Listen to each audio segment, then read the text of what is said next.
Commonwealth आंतरराष्ट्रीय तलवारबाजी स्पर्धेत छत्रपती संभाजीनगरच्या तेजस पाटील यांनी कौतुक कामगिरी केली. आपल्यासोबत तेजस पाटील त्यांचा परिवार आहे. आपण बघतोय त्यांनी जे ते तब्बल 3 पदक जे आहेत या स्पर्धेत मिळवलेत आणि त्यांच्यावर जे आहे ते आता अभिनंदनाचा वर्षाव होताना पाहायला मिळतो. पाठीमागे सुद्धा यापूर्वी मिळवले मेडल आपल्याला पाहायला मिळतात. आपण तेजस पाटील यांच्यासोबत सुद्धा संवाद साधणार आहोत. खरं तर एक मोठी कामगिरी केली. TV9मध्ये तुमचं स्वागत, अभिनंदन. काय सांगाल, एक मोठं यश मिळवलं, ही सगळी स्पर्धा कशी होती, काय भावना आहेत आता? Actually, this competition was very precious to me, and I prepared very hard for this competition.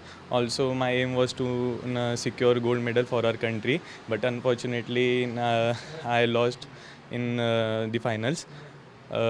हे एक ऐतिहासिक क्षण आहे आपल्या देशासाठी पण आणि माझ्यासाठी पण, प्लस परिवारासाठी पण.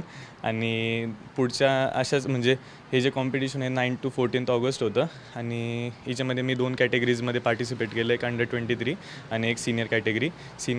अंडर-23मध्ये मला इंडिव्हिज्युअल सिल्वर आलं आणि सिनियरमध्ये जे मला इंडिव्हिज्युअल ब्रॉन्झ आलं ते आपल्या देशासाठी माझ्या इव्हेंटमध्ये आपलं सिनियर कॅटेगरीमध्ये फर्स्ट मेडल होतं, सिनियर इंडिव्हिज्युअल ब्रॉन्झ. आणि पुढचे जेवढे पण इंटरनॅशनल कॉम्पिटिशन्स आहे त्याच्यासाठी पण मी आता पूर्ण हार्डवर्कने प्रिपेअर करतो आहे. आणि फॅमिलीचं पण फुल सपोर्ट होता स्टार्टिंगपासून, तर त्यासाठी पण मी खूप त्यांचं म्हणजे त्यांना थँक्यू म्हणतो. प्लस माझे कोचेस, त्यांनी माझ्यावरती कधी म्हणजे विश्वास सोडला नाही. त्यांचा हमेशा विश्वास होता. काही म्हणजे प्रॉब्लेम्स आले तर त्यांनी सोबत आम्ही फेस केलेले आणि त्यांनी सोबत हेल्प केली माझी. फेडरेशनने पण खूप सपोर्ट केला. दर कॉम्पिटिशन्सला फंडिंग झाली किंवा मग काही प्रॉब्लेम्स आले तर मग हेल्प केली आहे. आणि हे कॉम्पिटिशन एक खूप चांगलं एक्सपिरियन्स होतं माझ्यासाठी. आणि पुढच्या कॉम्पिटिशन्समध्ये पण मी असंच प्रिपरेशनने मेहनत करून पार्टिसिपेट करणार.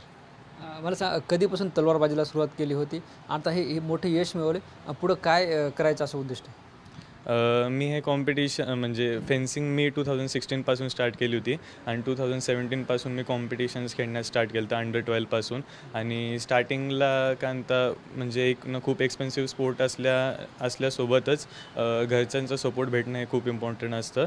प्लस दररोज ट्रेनिंग करायला तुम्हाला खूप सारे प्रॉब्लेम्स पण येतात, जसं म्हणजे इक्विपमेंट झालं किंवा ट्रान्सपोर्ट फॅसिलिटी झाली. पण फॅमिलीच्या सपोर्टमुळे कारण आज आम्ही इथंपर्यंत खेळतो आहे, तेच आम्हाला खूप मोठी गोष्ट आहे. आणि असंच पुढे पण करत राहू.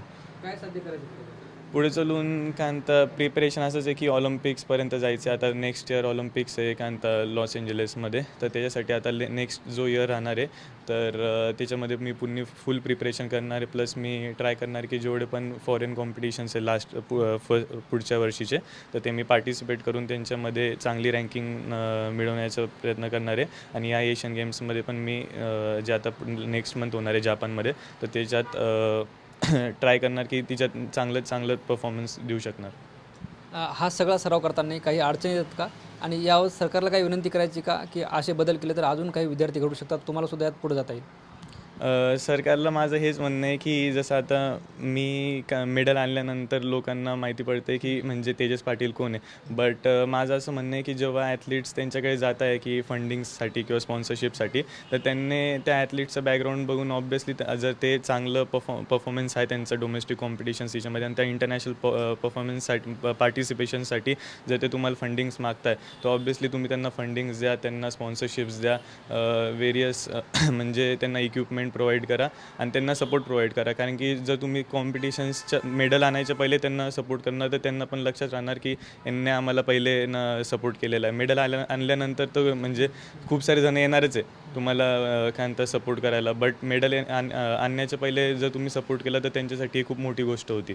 तर माझं हेच म्हणणं आहे की इंटरनॅशनल ट्रेनिंगसाठी किंवा इंटरनॅशनल कॉम्पिटिशनसाठी आपल्या गव्हर्नमेंटने किंवा मग जे पण प्रायव्हेट ऑर्गनायझेशन्स आहे तर त्यांनी सपोर्ट केलं पाहिजे ॲथलीट्सला जर ते रिक्वेस्ट करतात त्यांना. बरं, तुम्ही स्पर्धेच्या निमित्तानं काही देशात जाऊन आलात, काही मित्रपरिवारही झाला असेल खेळाडू म्हणून, काय वाटतं त्यांना कशा सुविधा मिळतात, त्या काय सांगतात ते? त्यांना जसं मी विचारलं आहे, मोस्टली त्यांचं म्हणजे फॅमिली सपोर्ट पण असतोच. प्लस त्यांची फेडरेशन्स त्यांना दर कॉम्पिटिशनमध्ये खेळण्यासाठी म्हणजे प्रोव्हाइड करते एक्सपेंडिचर. आणि आपली फेडरेशन पण करते जेवढं जास्त त्यांना करता येतं तेवढं.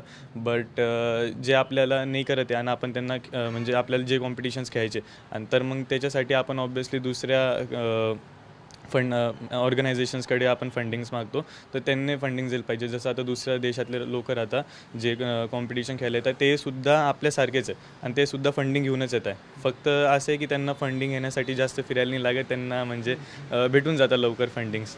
आणि आपलं तेच आहे की आपण म्हणजे आपल्याला जास्तीत जास्त ट्राय करायला लागतं, आपल्याला म्हणजे ना 10 जागेवरती ना विचारायला लागतं, तेव्हा आपल्याला एक जागेवरून भेटतं असं. तिथे आपल्यासोबत तेजस पाटील होते, त्यांच्या आईसुद्धा आपल्यासोबत. काय वाटतं लेकाने एवढी मोठी कामगिरी केली, काय भावना आई म्हणून? त्याचं हार्डवर्क आणि आम्हाला त्याच्या म्हणजे ह्या मेडल मागे खूप म्हणजे आनंद झालेला आहे. या दिवसाची आम्ही खूप दिवसापासून म्हणजे प्रतीक्षा करत होते. तो हा म्हणजे प्रत्येक इंटरनॅशनलला गेला की आम्हाला खूप म्हणजे हे राहायचं त्याच्याविषयी की मेडल येणारच. तिकडनं आल्यावर परत मग नाही आलं मेडल की परत डिस्ट्रिक्टपासून सुरुवात करावी लागायची, स्टेट, नॅशनल, मग इंटरनॅशनल, परत असं म्हणजे खालून वरपर्यंत जावं लागायचं त्याला पायरी. तर आम्हाला त्याच्याकडून म्हणजे खूप आनंद झाला आहे. 1 मेडलची आम्ही अपेक्षा केली होती, त्यात त्याने 3 मेडल आणले. ते आमच्यासाठी खूप ऐतिहासिक क्षण होता देशासाठी आणि आम्हाला खूप गर्व वाटतं त्याच्याविषयी. बरं, तेजस जेव्हा लहान होता तो आई म्हणून काय वाटतं की तेजस मोठं झाल्यानंतर काय व्हायला पाहिजे? मला त्याच्यावर खूप म्हणजे फुल कॉन्फिडन्स होता की हा काही ना काही करणारच आहे, नाव आपलं मोठं. कारण तो पहिल्यापासून म्हणजे जिद्दी होता आणि त्याला मी बघत आलेली आहे. त्याला प्रत्येक याच्यामध्ये फर्स्ट येण्यामागेच तो राहायचा, कारण पहिल्यापासूनही तो फर्स्टच येत गेलेला आहे स्कूलमध्ये वगैरे सगळ्या याच्यामध्ये. आणि प्रत्येक कॉम्पिटिशन व्हायचे जे स्कूलमध्ये वगैरे तिच्यातही तो पार्टिसिपेट करायचा आणि तिच्यातही तो यायचाच फर्स्ट. त्याचा हां, मग त्याचं काही नाही, त्याला मी पूर्ण म्हणजे त्याच्यावरच तुला जे व्हायचं, जे करायचं ते कर, तुला आमचं फुल म्हणजे पूर्ण सपोर्ट आहे याच्यामध्ये. हेच त्याला म्हणजे त्याचं सकाळी 4 वाजेला उठून ते म्हणजे खूप हार्डवर्क केलेलं आहे त्याने ह्या दिवसासाठी. ते म्हणजे आपल्या म्हणजे कोणालाच शक्य नाही एवढं त्याने केलेलं आहे. निश्चितच तेजसची आई आपल्यासोबत होत्या, त्यांनी सुद्धा कुठेतरी आनंद व्यक्त केला. ते वडील आपल्यासोबत आहेत. काय वाटतं ज्या पद्धतीनं सगळं तेजसने यश मिळवलं आहे, वडील म्हणून काय भावना आहेत? तेजसला जे लहानपणापासून आम्ही प्रॅक्टिसला पाठवत होतो, वाटायचं एक दिवस आपल्या भारतासाठी त्याने मेडल आणलं पाहिजे आणि ते स्वप्न त्याने आता पूर्ण केलेलं आहे. त्याच्यामुळं आम्हाला आनंदच आहे पूर्ण कुटुंबाला. आणि याचं सर्व श्रेय जे आहे त्याचे फेडरेशनचे Uday Dongre sir, Dinesh Wanjare sir, Swapnil sir, Sagar sir, Magare sir आणि त्रिभुवन सर, तसेच त्यांचे आता सध्याचे कोच तुकाराम म्हेत्रे सर, या सर्वांनी त्याला जे मार्गदर्शन केलेलं आहे आणि त्याच बळावर त्याने हे इंटरनॅशनलमध्ये हे मेडल प्राप्त केलेलं आहे. तर त्याला जे एकूण ते 3 आंतरराष्ट्रीय पदक प्राप्त झालेले आहेत. तर त्या संदर्भात आम्ही सर्वजण कुटुंब आमचं खुश आहोत. त्याने आता पुढच्या ज्या होणाऱ्या ज्या ऑलिम्पिक स्पर्धा आहे, एशियनच्या गेम आहेत, त्यामध्ये देखील त्याने चांगली मेहनत करून मेडल आणावं असं आमची इच्छा आहे. बरं, आपण जर बघितलं तर अजूनही क्रीडा क्षेत्राबाबत अजूनही काही पालकाचा जे आहे ते दृष्टिकोन एवढा प्रगल्भ झाला नाही. त्यांना वाटतं की काहीतरी जॉबच्या अनुषंगानं, नोकरीच्या अनुषंगानं विद्यार्थ्यांनी शिक्षण घ्यावं. मात्र तुम्ही सगळं स्वातंत्र्य तेजसला दिलं आहे. पालकांना काय सांगायचं काय संदर्भात? पालकांना हेच सांगेल मी की वयाच्या 8, 9, 10 या किशोर वयातच तर पाल्यांना आपण गेमची सुरुवात केली, कोणताही गेम असो तो, तर तुम्हाला एक 7-8 वर्षानंतर, 10 वर्षानंतर मुलाला आंतरराष्ट्रीय स्तरापर्यंत जाण्यास 100% जातो.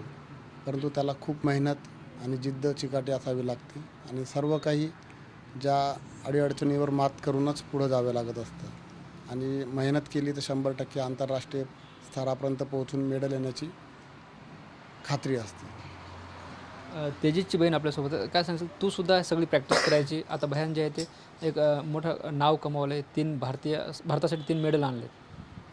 I'm feeling incredibly proud, and I'm so like it's very mesmerizing. Like it's very mesmerizing event for us that Tejas have won 3 international medals. Everyone can see that it's just a medal made of metal, but the struggle behind it is very precious for us. I have also played fencing till international medalist, but I have seen the struggle behind his success. He म्हणजे त्याने इतकं डेडिकेशनने केलं होतं, त्याच्यामध्ये इतकं discipline होतं.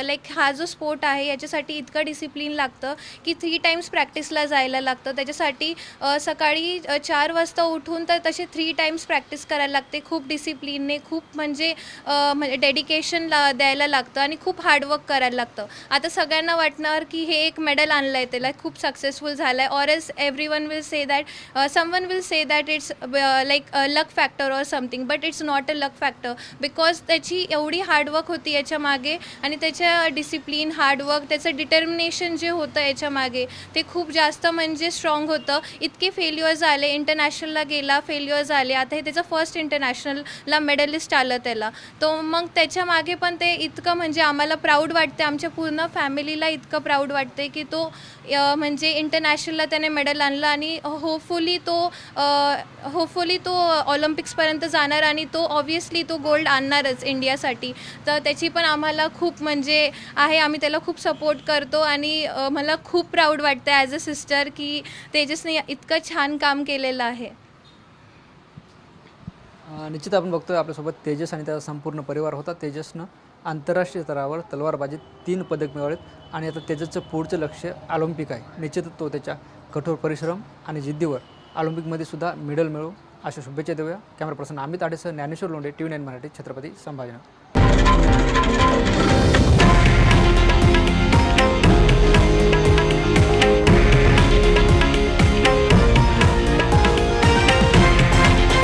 हे आहे देशातील नंबर 1 न्यूज नेटवर्क आणि आपण पाहत आहात TV9 मराठी, एकमेव.